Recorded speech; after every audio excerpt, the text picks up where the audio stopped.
I've always been there for me, giving her advices na parang talagang here in showbiz, sometimes it's unfair.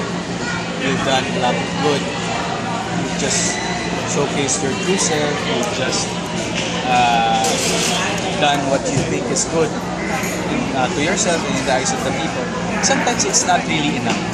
Sometimes meron talaga at meron nasasabi na especially dito naman kasi parang out of the 10 things you've done good, ang maaalala pa rin yung ginawa mong mali.